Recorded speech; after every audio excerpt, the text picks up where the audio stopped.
When you're applying to Y Combinator, just remember that there's going to be thousands upon thousands of other applications. I have a full-time job, it pays the bills, but my true passion is building my own company. What have you done in the past that was amazing? They're going to ask that question.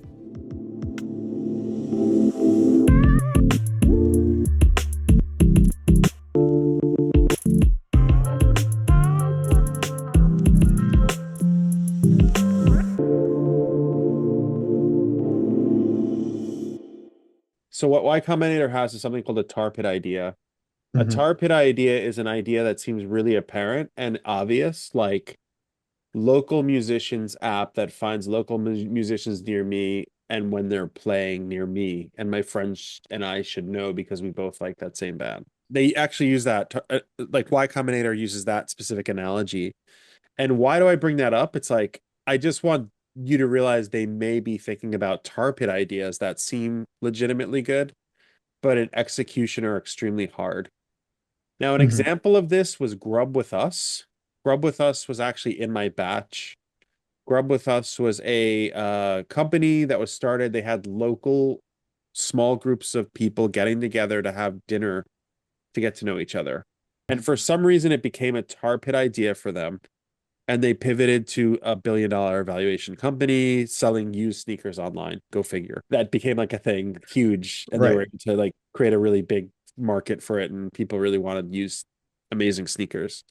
You need to defend yourself against any YC partner looking at your application saying, is this a tar pit idea? And social Gotcha. networks tend to be potential obvious tar pit ideas, according to Y Combinator partner. So what I've noticed that YC liked in the past was business to business startups, like SaaS based startups. They love those for a long period of time. They did explore like physical spaces like Airbnb and renting and those types of marketplaces. They started to explore like really speculative projects like how to, how to solve cancer or how to cure AIDS, those sorts of things. I think when you're applying to Y Combinator, just remember that there's going to be thousands upon thousands of other applications. You may get rejected. Don't get deterred. I can tell you how many people get deterred. They don't apply again. I see it over and over Hmm. again. And that one guy who just didn't get deterred, those are the people that like just don't get phased by rejection. And Hmm. I think those are the ones that tend to get in at a higher probability over time because I did meet a lot of founders that were in YC in batches that had a similar story. Like I applied, I was ignored, I applied, I was ignored, I applied, I was ignored. The sixth time I got in. I don't want you guys to feel like you're like, going to be that, but the reality is like that may happen. But just remember, Hmm. it's like a journey where you guys are doing a startup together. Now, other things that they look for that I think are really important is are one of you technical? Y Combinator also looks at friendships and like colleagues as another indicator of possible success. Again, Hmm. all of this you don't know. You don't know. They really don't know, but friendships and long-term relationships help a lot. So if you put down a 3-week relationship on the application, Hmm. you might get dinged. I guess another question is like, what have you done in the past that was amazing? They're going to ask that question like on their application. And you need like a good answer for that. It doesn't have to be Hmm. perfect, but on a Y Combinator application, I think like story around product and launching something with revenue is really, really compelling. They're going to ask this question. It's probably on the application, or they don't even list it on the application. Is they're looking for weaknesses in like the relationship between the two new co-founders, like who's going to be CEO, who's going to be CTO, or who's going to be what. Like, so just be aware, like you have to have an answer for that, and you probably have to have Hmm. that hard conversation, like who's CEO, who's CTO, who's going to lead sales. You might Okay. need an answer, one or two answers, like what else would we do? Because they think we like you guys, we saw your application, you communicate well, but it's a tar pit idea. And what a tar Okay. pit idea, it's like quicksand. You think it's like this like alluring thing that everybody needs, which it's very apparent that everybody does need that, what you're providing. It's really apparent to me. It's like very Hmm. apparent. but why hasn't it been done? It's a Gotcha. tar pit idea. Like it sucks people in, and for some reason they just can't execute and get it done. So it like is like quicksand. You kind of just sink into this like hole of spending money, and you're like, why can't we get this across the United States and across like Europe and across these other places? For some reason, it hasn't worked. And that's the same Okay. thing with like local bands, like, Hmm. or local whatever, like local experiences for your friends. Like, I just Hmm. want to hang out with my friends for an hour. Where's the app for that where it just like immediately creates a fun experience for me and my friend? Like, how do you convince YC that you're not a tar pit? And I'm saying that because any social network has the potential to just like be really just a really tough go of it. There are apps that like really are successful, like meetup.com and Hmm. Luma. Those are really, really successful. Like, why is Luma so successful? There are other companies like Cody, CODI, which fill spaces. They Hmm. they own the space. It's very much like WeWork. Imagine getting thousands and thousands and thousands of applications for people that want to work with you and they want you to become their investor. Like put yourself in Y Combinator shoes for a second where they're getting 30, 40, 50,000 applications. You have to one communicate really well. So you're just take a lot of time to make a video, I think it's like a 1 minute or a 2 minute video. I did see one video where the CEO spoke most of the time. They didn't get in.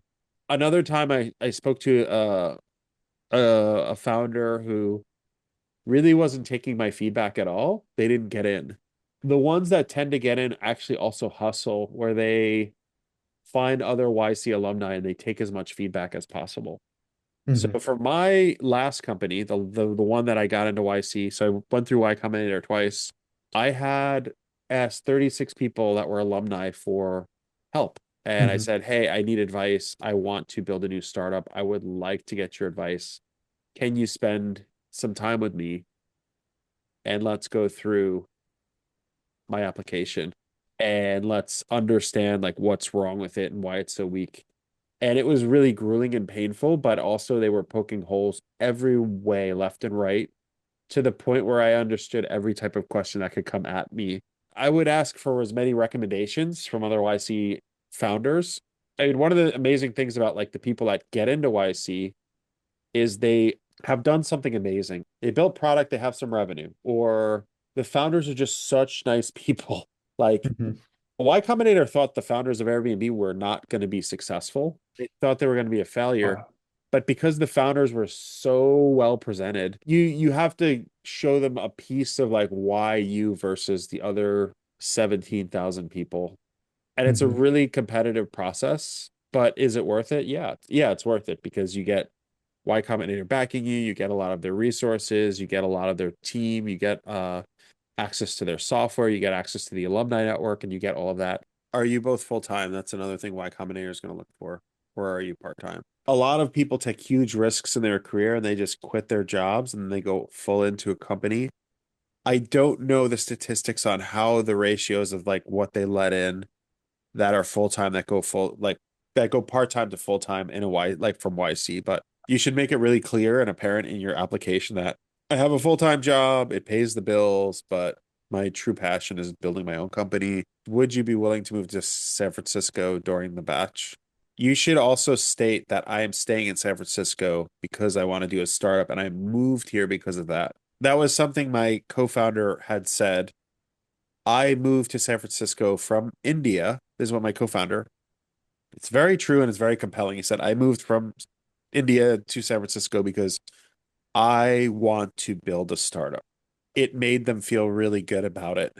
You need to create a compelling story that says, I'm going to do this regardless. I moved here. I have a full-time job, but the goal is to build my own company.